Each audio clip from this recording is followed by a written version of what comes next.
I should have walked away the moment she turned toward me, sunlight catching in her hair like it had been waiting for her.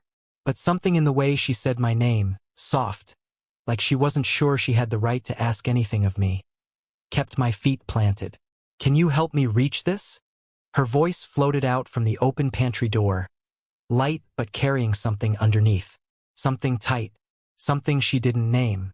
I stepped in behind her, expecting she meant a jar or a box on the top shelf. Instead, she lifted her hand halfway, then hesitated, as if she changed her mind mid-gesture. She didn't point at anything specific. She just looked up, then back at me, a tiny crease forming between her brows. Her cousin had told me she might need help around the house while he was gone for the week. I thought he meant moving things, maybe tightening loose screws. I didn't expect her. Not the woman who always walked past the porch with a kind of calm that everyone else on the street pretended to have. Marissa, mid-40s, graceful in a way that made even quiet moments feel intentional. I slipped into the pantry, close enough to notice the faint scent of citrus on her skin. She didn't move aside. The space was small, and the air tightened the moment my shoulder brushed hers. She didn't step away. If anything, her breath hitched the slightest bit. "What are you trying to reach?"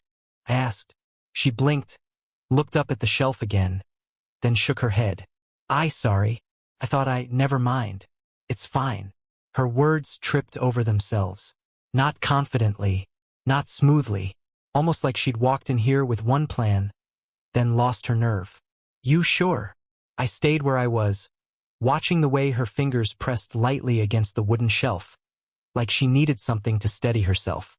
"It's nothing," she murmured, but she kept staring at the top shelf, as if something invisible sat there waiting. I raised a hand anyway, brushing past her arm as I reached. Her skin warmed under mine for a second, too warm for someone who insisted it was nothing.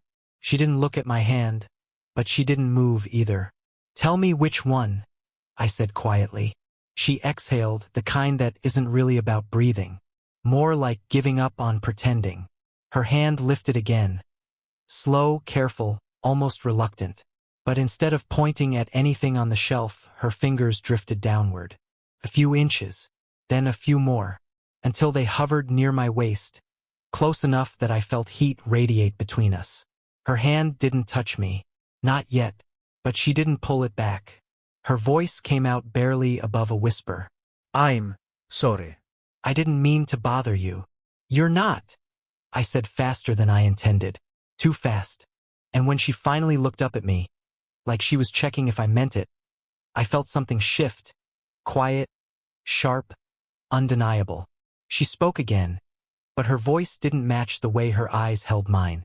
"I just thought you'd be taller." A weak excuse. A flimsy cover. She knew it, and I did too. The pantry felt too still, too narrow. My fingers tightened slightly against the shelf as I lowered what I'd grabbed.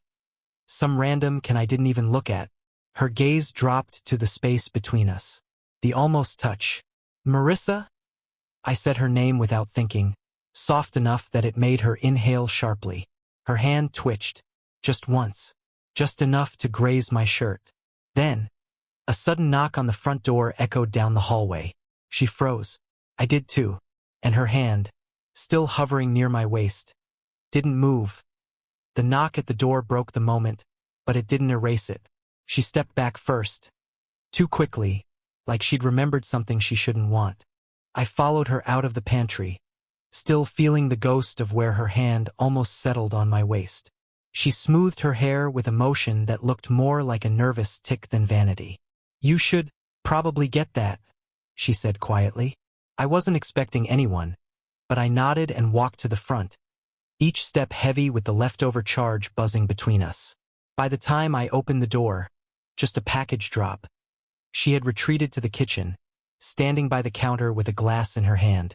She wasn't drinking, just holding it, like she needed something cold to keep her steady. When I came back in, she didn't look at me right away. "You okay?" I asked, keeping my tone light, neutral. But my pulse wasn't neutral. Neither was the way I kept replaying her hand, those inches from my body. "I'm fine." It just startled me. Her answer was clean, controlled.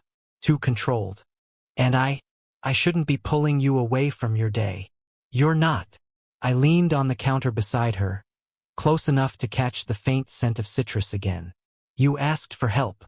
Her lower lip pressed against her teeth for a second, as if she knew how that sounded, as if she didn't trust herself to answer.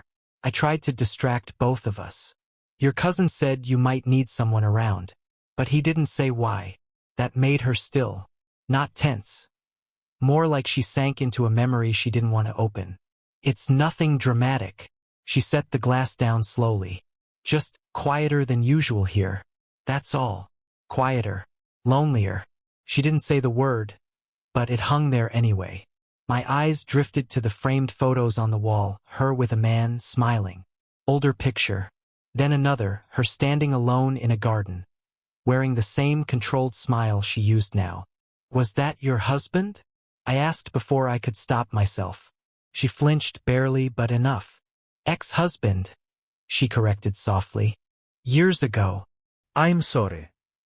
Don't be, she said, but her voice wavered.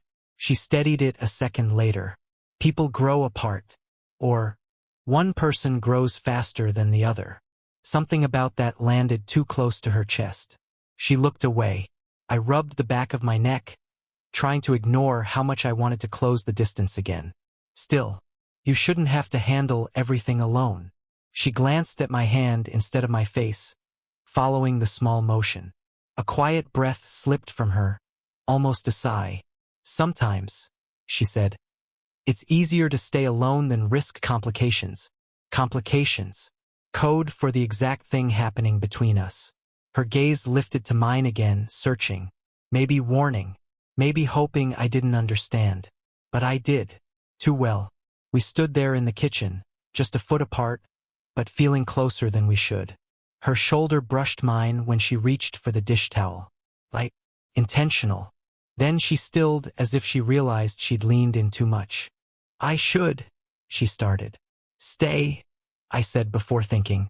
Her fingers tightened around the towel. She didn't move. She didn't walk away. She only looked up at me, eyes softening in a way that said this was the real risk.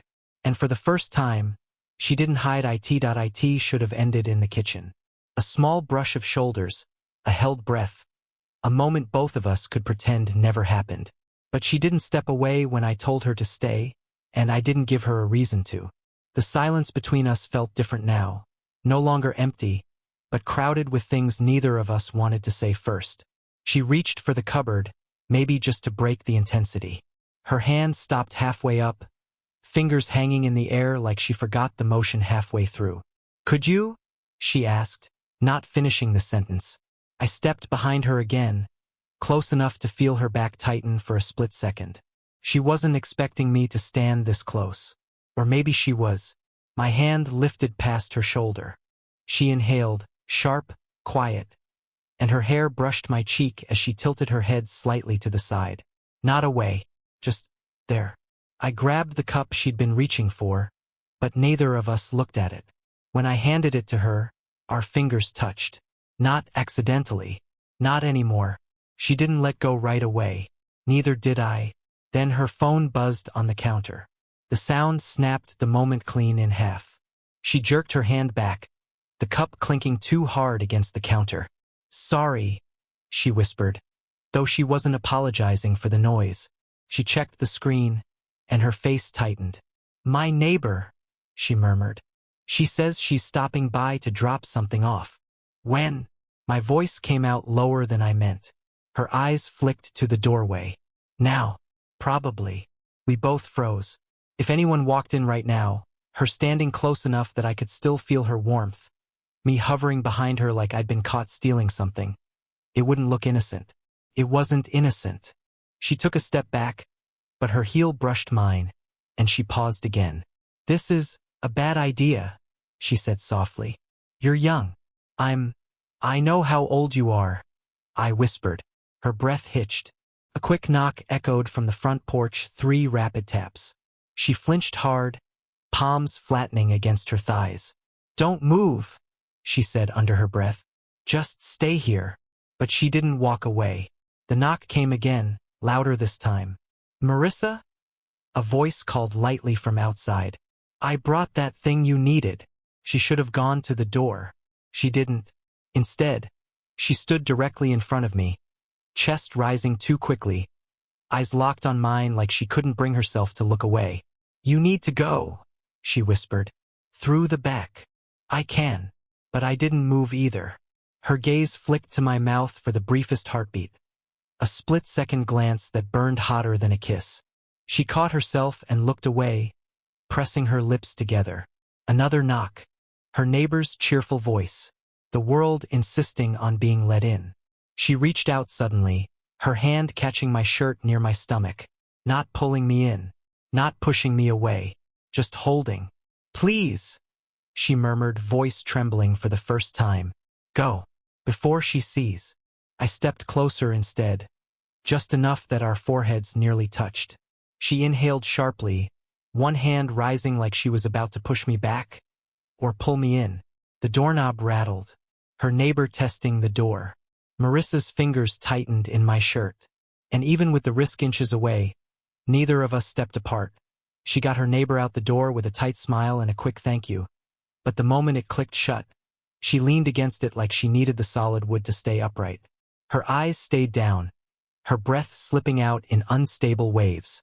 I stepped in slowly, giving her time to walk away if she wanted to. She didn't. Marissa, I started. Don't. Her voice cracked. Barely, but enough. I can't pretend you weren't standing inches from me while she knocked. I can't pretend I didn't. She stopped, swallowing hard. I almost let you stay. You asked me to leave. And you didn't. Her laugh came out thin, almost defeated. Not right away. Silence settled between us again, thick enough to feel on my skin. She pushed off the door and walked past me, brushing my arm, soft, controlled, but trembling. Not from fear, from trying too hard to hide everything else. I'm too old for this, she muttered, pacing a few steps toward the kitchen. Too old to be thinking about someone your age. Too old to get flustered like this too. Stop saying that. Came out sharper than I meant. She froze mid-sentence. Her shoulders stiffened. Then she turned, chin raised just enough to look defensive. What else am I supposed to say? She whispered. You're 20-something. You could have anyone. You should. And I closed the distance before she finished, not touching her, just standing close enough that she felt the heat of me. Her breath faltered. You think this is about age? I asked. It should be. But it's not. She blinked slowly, and I watched the fight drain from her expression, replaced by something rawer, something she didn't want to admit. Her voice softened to almost nothing. You don't know what you're risking. I lifted my hand, slow, giving her space to pull back, then brushed a strand of hair from her face. The tip of my finger grazed her cheek, and she shut her eyes like she hadn't been touched like that in years. I know exactly what I'm risking, I whispered. Her eyes opened again, glossy, unsteady. Don't say things you can't take back. I'm not taking it back. She stepped closer, 1 inch, maybe 2. Barely anything, but enough that her chest brushed mine on her exhale. Enough that her scent, warm and citrus soft, wrapped around me. You can't want this, she whispered, voice breaking. Not me. I leaned down, not kissing her, just close enough that my forehead brushed hers. Ido. Her hand lifted between us as if to push me away, but instead landed lightly on my chest. Her fingers curled in the fabric of my shirt, holding on like she couldn't help it. People will talk, she murmured. Your family, my neighbors, my cousin, everyone. Let them. Her breath caught. One sharp, shaky inhale, because she realized I meant it. Her lips parted. Not for words, for the space between us. I tilted my head down, slow, giving her time to pull back. She didn't. Her hand slid from my chest to my collar, gripping it. And just as her mouth hovered a breath from mine, close enough that I felt the warmth of her lips, a voice called from outside the window, Marissa? You home? She froze. I did too. Our almost kiss hung suspended between us, impossible to take back now. Her name drifted through the window again, louder this time, and Marissa jerked back like she'd been caught doing something she hadn't even done yet. Her hand slipped from my collar, fingers brushing the skin at my throat, before she pulled away completely. She didn't look at me, not right away. "Stay here," she whispered, voice thin and shaking. I nodded once, though every part of me felt pulled toward her, not away. She walked to the window with forced calm, smoothing her hair, pressing her palms down her sides like she could iron the moment flat. The woman outside, her neighbor from earlier, was leaning closer, hand cupped to the glass. Marissa cracked the window open an inch. "Everything okay?" she asked, too brightly. "I forgot to tell you. Your cousin called me." The neighbor's tone dropped, suddenly cautious. "He said you've been having a hard time lately." Marissa went still. My chest tightened. "He said what?" she asked, barely above a whisper. The neighbor glanced past her, scanning the room behind her. I stepped deeper into the hallway shadows, muscles tensing. "He told me to keep an eye out," the neighbor continued, softer now. "Said you've been lonely, that you might be getting attached to people too easily." The breath left Marissa's lungs in a shaky rush. "That's not, he shouldn't have." The neighbor leaned in. "And I heard a man's voice earlier. Are you sure you're okay?" Marissa's hand trembled against the window frame. She swallowed, voice faltering. "I'm fine. Really. I just dropped something." The neighbor hesitated, searching Marissa's face with concern or suspicion. "I couldn't tell." "All right. If you need anything, call me." When the woman finally walked away, Marissa closed the window with slow, trembling fingers. She didn't move after that. She just stood there, back rising and falling with sharp, uneven breaths. I waited a few seconds before stepping out of the hallway. "Your cousin said that?" I asked quietly. She didn't turn around. "He thinks I'm fragile," she murmured. "Or unstable. Or something." Her voice cracked. "After the divorce, he decided I needed supervision. Like I'm a risk." I stepped behind her carefully, close but not touching. "You're not. You don't know that," she whispered. "Ido." She turned then, finally facing me, and the look in her eyes wasn't fear. It was humiliation wrapped in something deeper, something she didn't want anyone to see.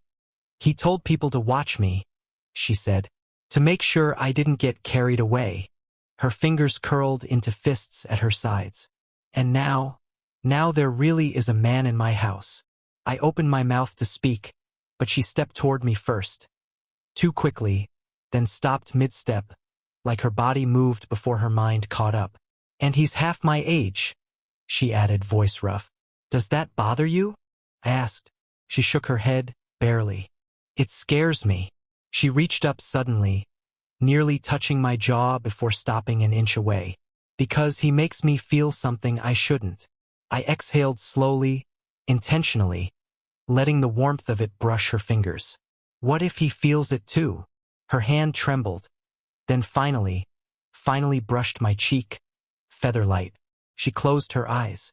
"Then," she whispered, voice unsteady, "I need to decide whether to run or stop pretending I don't want this." Her palm stayed against my skin. She didn't run. Her hand stayed on my cheek longer than either of us expected. Long enough that the warmth of her palm seeped into my skin. Long enough that she realized she wasn't pulling away. She was leaning in. I covered her hand with mine gently, not trapping it, just holding it there. Her breath faltered. "Marissa," I whispered, "you don't have to decide alone." She let out a shaky laugh, somewhere between relief and fear. "That's exactly why I'm scared. I haven't let anyone close enough to matter in years." Her thumb brushed my jaw, the smallest, softest stroke, like she didn't mean to do it, but couldn't stop. The house was silent except for the hum of the refrigerator and her uneven breathing. The air felt thick, heavy, as if the walls themselves were waiting. "If you stay," she murmured, voice trembling, "everything changes, and if you leave..." Her voice broke there. I stepped closer, slow, careful, until her back touched the counter. She didn't flinch. She didn't hide. She looked right into me, eyes glassy with a mix of longing and guilt and something deeper she tried to bury. "Do you want me to leave?" I asked. Her answer didn't come as words. It came as the way her fingers curled in the front of my shirt again, pulling me closer before she even realized she was doing it. Her forehead brushed mine, just a ghost of a touch, but enough to make everything inside me tighten. "I shouldn't," she whispered. "But you do," I whispered back. Her lips parted on a trembling inhale. She closed her eyes, trying to steady herself. "You're young, and I don't care. You should." "I don't," I said again, softer this time but unmistakably sure. Her other hand lifted, hovering near my ribs like she wanted to touch me badly enough that holding back hurt. She stayed there, fingers inches from my shirt, shaking with hesitation. "Look at me," I said. She opened her eyes. "What do you want right now?" I asked. "Not tomorrow. Not what people will think. Just right now." Her composure cracked. Not dramatically, just a small, breaking tremble in her lips. "I want you close," she admitted, barely audible. "Closer than I should." I exhaled, relief and hunger colliding in my chest. "You already have me." She didn't fight it this time. She let her hand rest against my ribs, her fingers curling into the fabric like she'd been holding that touch inside her for months. I touched her waist lightly, barely a shift of my hand, waiting for her to tell me no. She didn't. Her breath hitched, her body leaning into mine like gravity finally won. Her voice dropped to a whisper that barely reached the air between us. "If we do this, there's no going back." "I don't want to go back," I said. Our noses brushed, slow, unsteady, the softest connection possible without crossing the final line. She lifted her chin just slightly. An invitation or a surrender? I couldn't tell. I felt her lips hover a breath from mine, warm and trembling and real. Then she whispered, almost shaking, "Then stay." And for the first time, neither of us pulled away when she said stay. Something in her finally let go, quietly, like a knot loosening all at once. Her shoulders softened, her grip on my shirt steadied, and she leaned forward until her forehead rested against my cheek. Not a kiss, not yet, just a closeness she'd been afraid to let herself want. I wrapped an arm around her waist, slow enough that she could step back if she needed to. She didn't. She exhaled instead. A warm, shaky breath against my neck that felt like a confession. "I thought I was past this," she murmured. Feeling this way, her fingers traced a small, unsure circle on my chest. "Wanting someone." I held her a little tighter. "You didn't lose that part of yourself. You just made it quiet." She let out a soft laugh into my shoulder. "You make everything loud again."